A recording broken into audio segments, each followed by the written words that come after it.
You're listening to a story from K-Culture Explained, a journey of 7 seasons with 84 episodes. We'll explore food, music, traditions, and even modern life in Korea. Think of it like following a series. Each episode adds another piece to the puzzle. So stick with me, and let's dive into today's story together. Today we're jumping into something really delicious, but also culturally rich. We're looking at Korean barbecue. And our sources paint this picture that goes way beyond just grilling meat. It's a whole social event. We've got some fascinating material that breaks down the complete experience, from start to finish. Okay, let's unpack this. Yeah, our mission here is to look past the amazing taste, which, let's be honest, is great, but to really get into the rituals, the traditions, and the social side of it all. What's fascinating is how the sources show it's this layered thing. You've got the communal grilling, then a very specific way you're supposed to eat it, and even essential finishing touches. It's a whole sequence. By digging into this, you really start to understand more about the culture through its food. Absolutely. So let's start with that core idea our sources keep emphasizing. Korean barbecue is fundamentally about gathering. It's designed for connection. It's not just dinner, it's an event.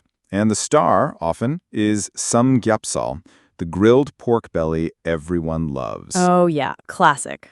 Picture it, families, friends, maybe coworkers after a long day, all huddled around the grill in the middle of the table. You can almost smell it. Totally.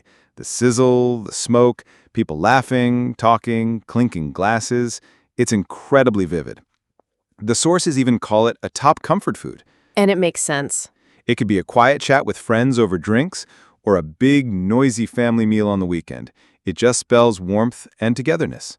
And that communal part, it's not just incidental, is it? It's baked right in. Sharing meals is important everywhere, sure, but Korean barbecue has this participatory thing. Exactly. You're not just being served, everyone's involved. Turning the meat, using scissors to cut it, making the wraps. Everyone has a job. Right. And our sources suggest that shared work, that collaboration, really ramps up the feeling of togetherness. It makes the meal feel earned. So the comfort isn't just in the food, it's in the whole shared experience, the memories you're making. The food becomes the catalyst for connection. That makes total sense. But then there's another layer, this very specific way of eating it. Oh yeah, the how. It's not just grab and eat.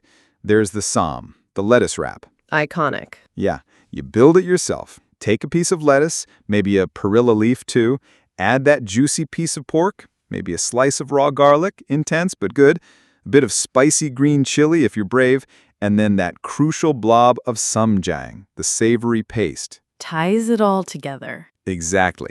And here's the key. You fold it up neat, and the rule is 1 bite. You've got to eat the whole thing at once. Yeah, that 1 bite rule constantly comes up in the sources. It surprises people who aren't familiar. I bet some of those wraps look pretty big. Exactly. The instinct for, say, an American might be to take a couple of bites. But Koreans almost never do that. Why is that, do you think? Well, the sources suggest a few things. Partly, it's about getting that perfect explosion of all the flavors and textures together at once. The intended symphony. Exactly. The salty pork, the sharp garlic, the spicy chili, the umami paste, the fresh lettuce. It's designed to be eaten as one complete package. But it's also part of the fun, part of the tradition. There's almost a playful challenge. Can you manage the whole thing in 1 bite? So it reinforces the group experience. Right. It's a small ritual, maybe a bit theatrical, that everyone shares. Each bite feels significant. I love that. There's a great little story in the sources about an American guy, Greg. Oh, the Santa Barbara story, yes. He's trying Korean barbecue in Korea for the first time. He's in one of those traditional places, sitting on the floor, legs stretched out, fully immersed. And when it comes time to make the sam, he just does it. Wraps the pork, adds the garlic and chili like a pro, and pops the whole thing in his mouth. 1 big bite, just like a local. Nobody even had to tell him. That's fantastic, and it really drives home the point. Greg's experience shows how immersive Korean barbecue is. It transcends cultural lines. The atmosphere, the participation, it's intuitive.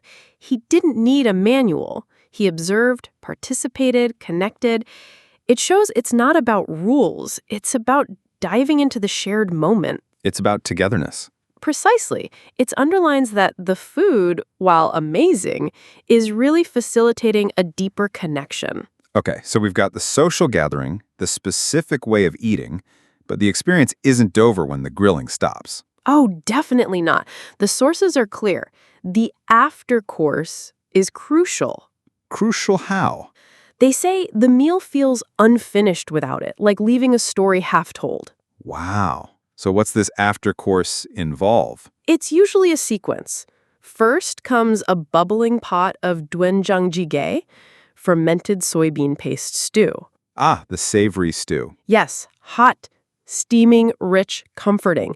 It contrasts with all the grilled meat you've just eaten. Sort of resets you. Exactly.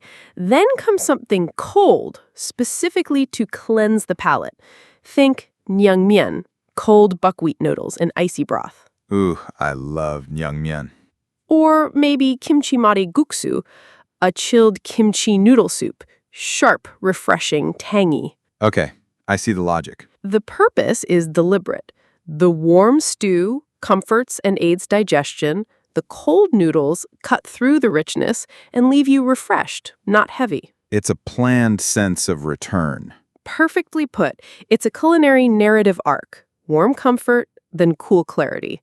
This sequence makes the meal feel complete, balanced, and properly closed. That's incredible. The level of thought, from the first sizzle to the final slurp. So what's the big takeaway here? The sources hammer it home. Korean barbecue isn't just food.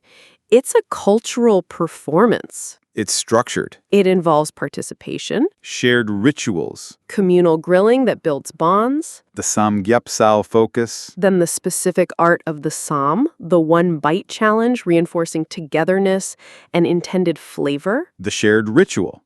and finally, the after-course, providing balance and closure. Every element has meaning. It's not just eating, it's enacting something. Exactly. It's enacting tradition, community, and balance.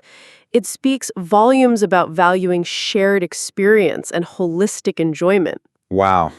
That really was a deep dive. We went from the social heart of the gathering through the art and technique of the psalm and ended on that crucial finish.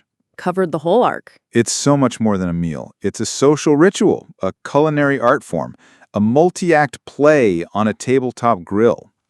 So here's a question for you. What part stood out most to you? What aspect surprised or intrigued you?